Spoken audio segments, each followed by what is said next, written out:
呢個 G-Bus 個活動啦，我就係認識到好多唔同嘅呢個 department 嗰啲專業人士啦。咁我就問佢哋建唔建議啦，咁佢哋就都係建議翻我讀翻 double degree， 跟住出來先讀翻船嘅嗰啲。咁我一開始未參加呢個 program， 我都唔知道原來淨係航空或者船運嘅就業出路都咁闊，同埋有咁多工作或者有咁多行業係需要佢哋啦。咁我覺得我今日係了解得多咗，同埋頭先我哋喺呢一度咧都有 VR 嘅活動啦，咁我都覺得真係好有趣，同埋真係好似體驗咗真係喺架船度工作係點樣噶啦。頭先都有教我哋點樣去豐富我哋 SLP 點樣寫啦，同埋點樣可以更加有說服力啦。咁我覺得呢個都好有用啦，同埋去用一個 AI 嘅方式啦，透過揀我哋想讀嘅專業啦，同埋用佢俾我哋嘅模板就可以開始預備我哋嘅 SLP。我覺得呢一個都係一個好好，對我哋嚟講都係一個好大嘅幫助啦。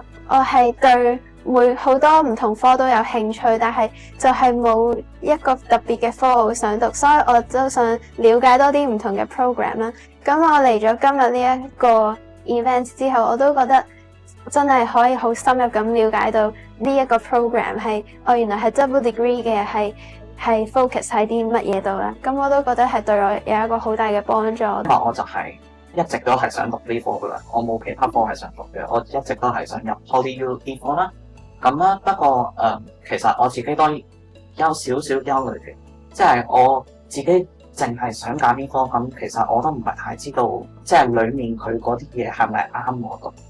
其實我覺得呢個活動真係幫咗我哋好多咯。其實我嚟過城大嘅 Info Day，我就問一個讀 double degree 師兄，佢都係讀5年嘅，跟住都有好多嘢讀，咁我就好擔心啦。咁但係呢度就唔同喎，即係呢度咧佢 degree 都讀4年，都好抵啦。咁而且你有理大同埋有哥本哈根大學，咁其實呢啲都即係有雙學位同埋讀嘅嘢都係一樣，即係對將來其實都係有一個好好嘅優勢嘅。